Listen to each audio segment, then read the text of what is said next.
Today, on our /ReadItOnReddit, we're diving into the depths of human experience, where the line between right and wrong blurs and the unexpected becomes a norm. From shocking confessions to bizarre encounters, these stories will leave you questioning everything. Get ready for a wild ride. We got a collection of stories today that are guaranteed to make you gasp, laugh, and maybe even shed a tear. So buckle up, because this is going to be one heck of a ride. I once carried my mate's poo in a strawberry condom half a mile through my neighborhood. I regret nothing. This is hands down one of the stupidest and most cursed things I've ever done, and yet somehow I'm still kind of proud of it. I was 17, bored, hanging around with 4 other equally bored idiots. The kind of night where anything stupid feels like a good idea if it makes someone laugh hard enough to nearly puke. That's when I turned to my mate and asked a question I'd never even considered before, and yet it felt weirdly profound in the moment. "You reckon you could shit in a condom?" He laughed, then paused. Of course I could. Easy. Why? I told him I'd give him a $5 if he could do it without making a mess. So off I went, upstairs, grabbed the only condom I had, strawberry flavored. No idea why I own flavored ones. It just felt tragic and slightly ominous. He disappeared into the toilet. 3 minutes later, he walked back like a man who just discovered religion. He held out the condom, tied off at the end, and inside a perfectly sealed, absolutely real, horrifyingly warm poo. No mess, no smell, yet no shame. It was honestly art, geometry, balance, precision. His arsehole had delivered a clean torpedo of chaos with all the accuracy of a 3D printer. The bastard didn't even need to wash his hands. That's when it hit me. We couldn't waste this. So we walked, 5 of us, down a quiet street, one lad holding the strawberry gift at arm's length, dry heaving every few steps while the rest of us gasped through tears and laughter. The smell hit about halfway there. The strawberry flavor had somehow blended with the heat of his insides and created this slipstream of tuna, sweet strawberry latex, and raw shit. It was like being chased by a scented candle made in hell. You knew someone had entered the slipstream because they'd instantly go from laughing to heaving. We reached our chosen house, a lad we knew but didn't really like.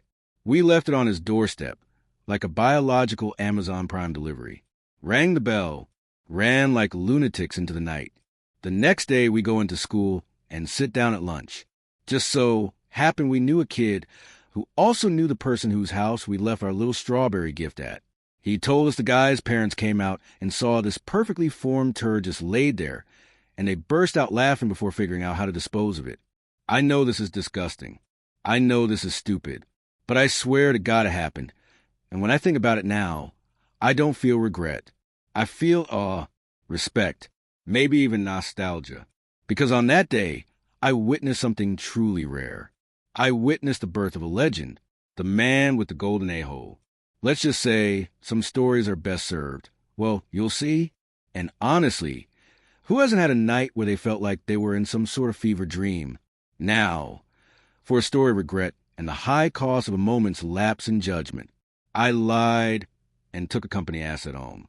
I got caught, fired, and 4 years later I still regret it. This happened 4 years ago, and I still think about it almost every day. I worked in an IT department for 8 years, and part of my job was managing company assets. There was a TV in storage that hadn't been used for years. Nobody ever mentioned it. Nobody cared about it. At least that's what I told myself. So I decided to take it home. But I didn't just take it quietly. I made up a story and filled out a request form saying I was moving the TV to a supplier's location. A complete lie. The truth is, I was taking it home for myself. I created that fake excuse to make it seem legitimate, and I handed the form in like everything was fine. The guard saw me taking the TV, took a picture, and reported it. That's how it got exposed. Everything escalated fast. It became a big issue in the company. I returned the TV within a few days, but the damage was already done. At the time, I was so defensive. I told myself, it's just a TV. What's the big deal? I felt like people were overreacting and gossiping unnecessarily. But in truth, I had lied, manipulated the system, and broken trust. My boss was disappointed. They didn't say much. They just ended my contract quietly. I didn't get a chance to explain. I lost a job, and even worse, I lost all my friends there. People cut me off, unfollowed, or blocked me on social media. No one reached out. No one asked what really happened. I became the center of gossip, even among people who had already left the company. I know what I did was wrong. I was manipulative. I was persistent. I thought I could get away with it. And now, years later, it still haunts me. I miss my co-workers. Not even one person in particular. Just the group moments, the laughter, the feeling of belonging. I didn't take the TV because I needed it. I think I just wanted a small win, a sense of control, something that felt like mine in a job where I felt invisible. I regret it deeply. And I don't know if people ever really forgive you for something like this, but I needed to get it off my chest. It's a reminder that sometimes the smallest actions can have the biggest consequences, and the weight of regret can linger for years. Next, a chilling tale of family secrets and potential surveillance. I found a piece of paper in my dad's bathroom. What my mom's been worrying about is true. I'm 17M, and my parents are legally separated but not divorced yet. It's basically the same thing, but without a few extra steps legally, and they are still considered married in the church. We are religious, so it has been a rough time proceeding with things without community backlash. My dad's very successful, and never the guy you would think to be doing things wrong at home. They've yelled at each other, fought not physically, and had a lot of conflict and disagreement on how to handle COVID. My family has a genetic disease that can make us more susceptible to other illnesses, and we take oral steroids that could make it worse too. My brother was almost not allowed to return to the house after going out with friends and walking into somebody else's house. Regardless, a few days ago, I was worried about the state with my dad. My mom has been paranoid that he somehow got control of the lights of her new house after getting an app that can turn them on and off remotely. She also thinks he's stalking her, has some of her passwords, and can see anything me and my siblings post to. I've always kind of dismissed her until I found the paper. The paper is a small diagram, a family tree, with a small box around it. It has her parents, then my mom's sisters, then me and my siblings underneath my mom in the box. To the side, it says 99% of all conversation, with an arrow to the box. There's then a list of friends, listing out their full names, and then a note to the side for one of them. Won't help. Underneath that is another note that my mom works remote. I don't know what to do.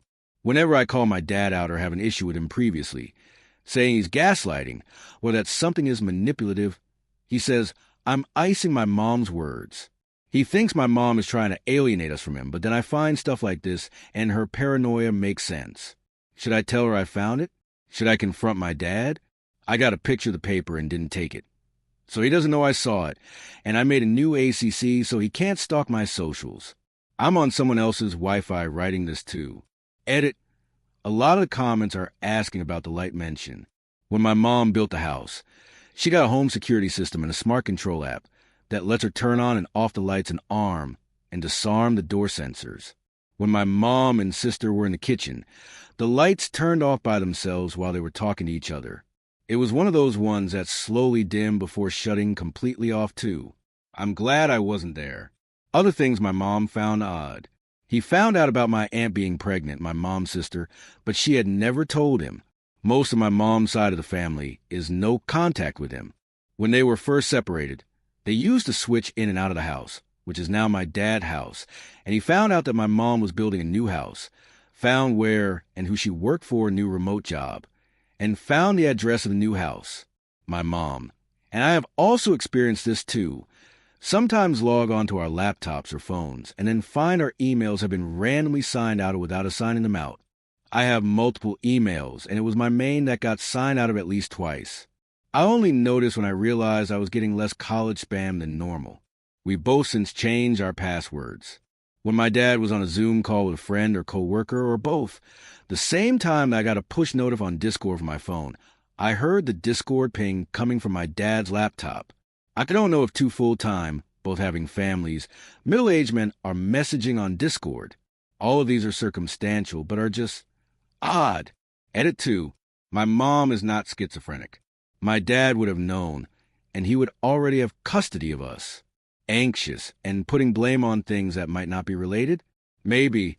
Not schizophrenic. I think I would have known if she had schizophrenia after 17 years, since that's mostly genetic. This story is a reminder that sometimes the things we dismiss as paranoia might just be the unsettling truth. Now, for a confession that's as shocking as it is understandable. My father was a raging a-hole. He used to beat us and yell at us about how worthless we were constantly. My mother finally had enough and said that either he gets psychological help or she leaves him.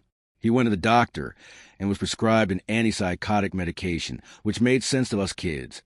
Because he was psychotic, when he started taking it, he magically became nice. No more beatings, no more yelling. It was paradise. Then, after a while, he turned mean again. We asked our mom what was going on, and she said that he stopped taking his medication because he didn't like the side effects, whatever that meant. We felt doomed. Until one day, my mom accidentally left his prescription bottle in the kitchen. My sister and I looked at each other and didn't even have to say a thing. She got out a spoon and I ground the white pill into powder, and we put it in his orange juice. What a nice day we had. We did this every single day, enjoying our temporary happy home, until the prescription ran out. It was the best month of our childhood, and I'm not sorry. A desperate act born out of a desperate situation. It forces us to confront the gray areas of morality and the lengths people will go to for survival. Time for a blast from the past, a story of pure, unadulterated luck. When I was 13, the 1980s or so, my buddy and I used to skate around looking for stuff to build a fort out of. We went dumpster diving at an old business park. We didn't find fort-worthy material. What we did find were garbage bags full of lottery tickets. Of course, we skated away with them, every bag to his garage. All the lotto tickets were winners, but we started noticing some were not punched with a hole. We went through thousands of tickets, and 1 out of every 200 to 300 were not holed. We somehow convinced his dad to turn them into a local gas station for us. I remember his dad being kind of excited about it. He was quite a character. We went back to the same dumpster 2 more times. The third time, padlock. I think we both walked away with $1,000 plus that summer. New skateboards are totally rad. Update. My previously mentioned buddy saw this, recognized the story, and reconnected after 20-plus years. Reddit is a crazy small world. Sometimes, the most unexpected places hold the greatest treasures. And sometimes, luck is just a matter of being in the right dumpster at the right time. Now, a story about the modern work-life balance, or lack thereof. This has been going on for 3.5 years now. I work remotely at a very large Fortune 50 company, Monday through Friday for 40 hours a week. At least those are the hours that I'm on. Starting around noon every workday, I take a 1.5 to 2 hour lunch break. I purposely block off my calendar with busy work, so no one questions what I've been doing. I honestly cannot find enough hours in the week to be able to do half of the stuff that I need to be able to get done, because that's just part of my job. There's a ton of project management and follow-up with various clients. But that's just about everyone on my team. For some reason, my boss has never questioned me or been suspicious of anything. My intuition tells me that he might do the same thing himself on his remote days, although he has a hybrid schedule. And that's not all. I have taken vacations before during lighter project weeks, where a lot of communication isn't required between me and my team. I took my laptop and logged on during mandatory meetings, and then logged off right afterwards. I know there's a lot of talk out there by corporate CEOs saying return to the office is mandatory because of stuff like this, but I always hit my goals. I do everything that's asked of me, and I exceed expectations every year during my performance review. Honestly, this is the first time in my career where I feel like I have a normal work-life balance. I feel like this is what work really should be. 30 to 32 hours of core work, while enjoying life the way it should be enjoyed. Some of the happiest moments of my life have been playing with my toddler son and watching him grow up during my lunch hour. Sorry, not sorry. Who hasn't dreamed of finding that perfect balance? This story is a testament to the lengths some will go to achieve it. Next up, a story of sweet, sticky revenge. One day I parked at school, and another car pulled up right behind me, as if they were robbing me. When I got out and looked over, I saw a girl in her early 20s screaming at me, white-knuckling the steering wheel as she did so. Apparently, she was coming up the street and wanted that spot. I'm a pretty unbothered person, and I knew there were other spots around, so I just raised my eyebrows as she yelled a bit. But then she goes, "I'm going to hit your car later," and speeds off, and suddenly I find my feet in cement as I consider my options. How late will I be if I park somewhere else? Does she mean it? Do I even want to find out? Then I had a different thought. Screw her for making me have to worry about this right now. She seems like she's never been put in check. So I memorized her car as she drove off and hatched a plan. After class, I found her car still parked nearby. So I went to a nearby fast food spot and returned with a bounty of sauces I felt would look gross and mysterious when mixed together. I mixed them up into one big goop on a piece of cardboard, walked by her car, and smeared globs of my concoction all over her door handle, on the inside where your fingers touch, in the keyhole. I made sure to leave so much that she'd know this was on purpose, and not bird vomit or some other crazy act of nature. I have to admit, if I saw it on my car, not knowing what was, I'd gag. I didn't stick around for her reaction, but to this day, I smile as I imagine it. I hope she remembered seeing me pull into her parking spot as she cleaned sticky mystery goop out of where her hand goes. Edit, I'm glad so many people found this as satisfying as I did LOL. To the Karens who feel I committed a crime against humanity, I say chill out and laugh a little. Life's more fun when you're not an internet outrage warrior. Till next time, Victory and Medium Skin Tone. Sometimes a little bit of petty revenge is just what the doctor ordered. Next, a story of brutal honesty and surprising motivations behind self-improvement. I'm overweight, as you can garner from the title. I've been trying to lose weight for years now, and while I have had some results, I am still technically clinically obese, though not morbidly. My sister is also obese, but is closer to morbidly obese than I am. Yesterday, I went on Instagram and her profile popped up, so I decided to scroll through it since I haven't seen her in almost 5 years and don't really look at my family members' social media. As I was scrolling, I came across one of her selfies and was hit with the realization that her face is my face. I had never realized just how similar we looked, but her selfie was the same face I see in the mirror every day, and I'm horrified. I know it sounds awful, but my sister has always been the ugliest of the kids in my family. So realizing I look at all like her is not particularly pleasant. I realized that one of the reasons we look so similar was because of our face shape, very round and pudgy. Seeing her and realizing how ugly I think she is and realizing how similar we look has given me extreme motivation to lose the weight and keep it off. I can't do anything about our facial features without surgery, but hopefully by losing weight, I will be able to think that we look different and won't feel so awful about my appearance. Anyway, I know that I'm an awful sister for saying so bluntly that I think my sister is actively ugly, but it's true. And it's not just her face. She also doesn't take care of herself, has hair that's been over-dyed, and is stringy and gross now, and recently got several face piercings. You'd have your own opinion, but I think they're ugly 99% of the time. I'm probably going to see her in just over a year. So I really need to lose the weight by then for fear that anyone will comment on how similar we look. Sometimes, the harshest truths are the ones that drive us to change. Now, a tale of crafty freebies and a bit of rule bending. For the last couple years, I've forged punch cards to get free food. A couple years ago, I realized that most places that offer punch cards, like buy 10 get 1 free, use very generic hole punchers. I bought a hole puncher that does various shapes that I've seen places use. Circles, stars, and hearts mostly. I don't go over the top of it, mostly to avoid suspicion. I still buy sandwiches and coffees as usual, but my punch cards end up being more like 5 to 1. Many of these places overcharge for goods anyway, so I don't feel that bad about it. Sometimes a little bit of ingenuity can go a long way, especially when it comes to free food. Next up, a story of financial frustration and questionable school policies. I live in a very impoverished area.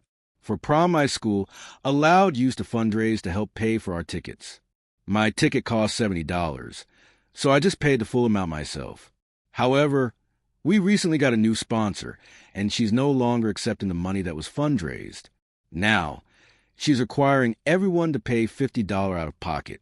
This means that if someone fundraised for their ticket, that money isn't being accepted anymore.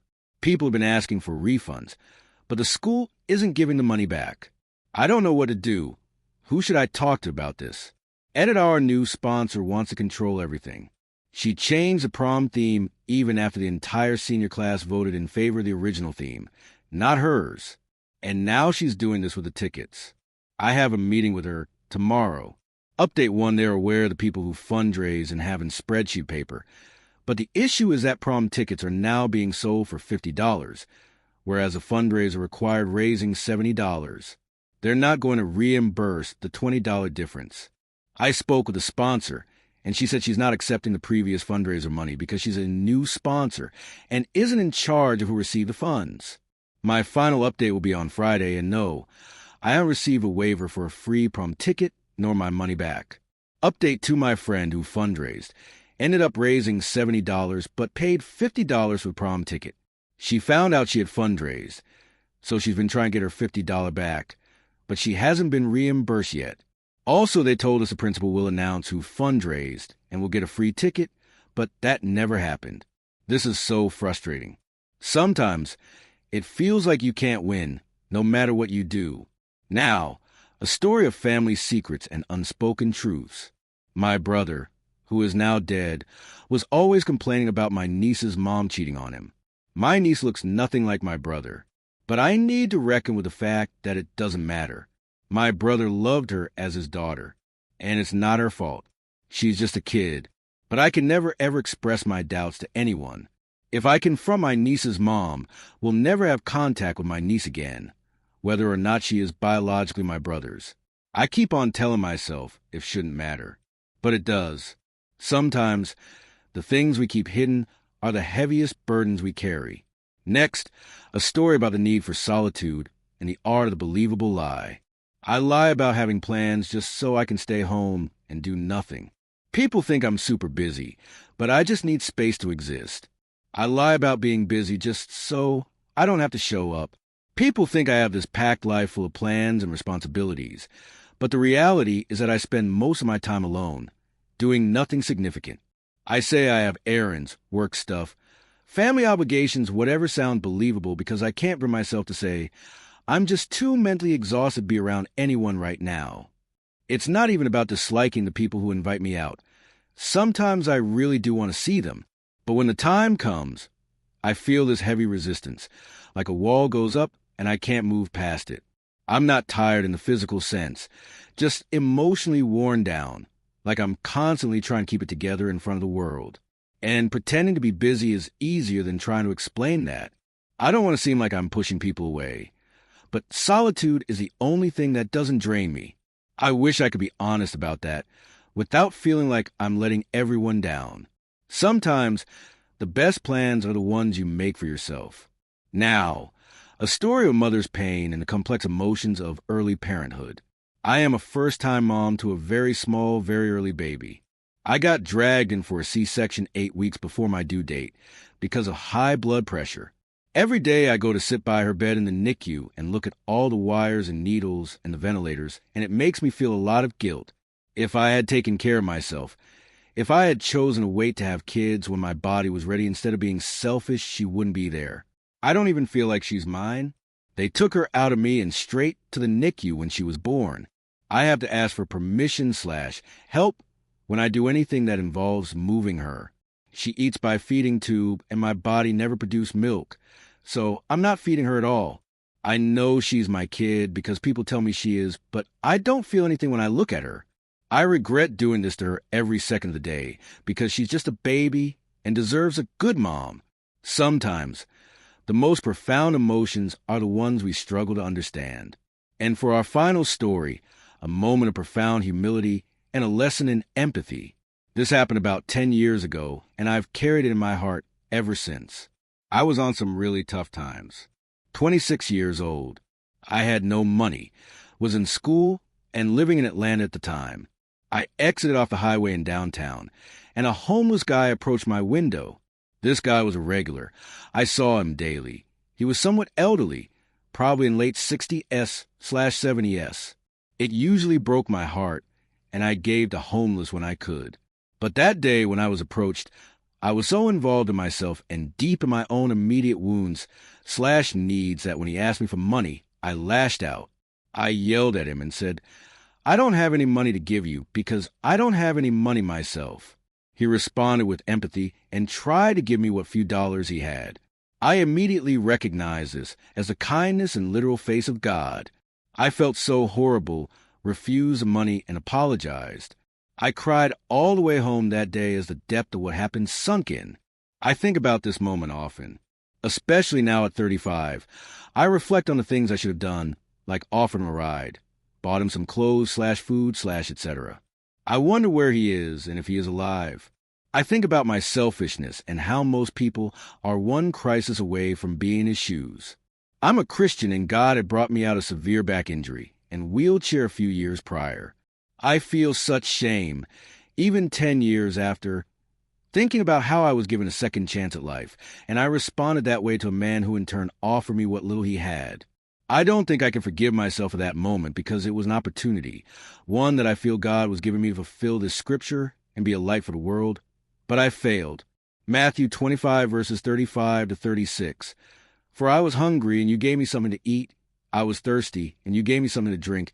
I was a stranger and you invited me in. I needed clothes and you clothed me. I was sick and you looked after me. I was in prison and you came to visit me. Since then I've tried to be a light by giving, donating, organizing for others. But it doesn't feel like enough because this one moment felt like I was denying Jesus himself. I know this is a matter of self-forgiveness, and I know I am forgiven, but it still hurts and haunts. Sometimes the greatest lessons come from the most unexpected places. Wow, what a journey. From the absurd to the heartbreaking. These stories remind us that life is full of surprises. If you enjoyed this roller coaster of emotions, don't forget to hit that like button and subscribe for more incredible stories from the depths of Reddit. And let me know in the comments which story resonated with you the most. Thanks for watching, and I'll see you in the next video.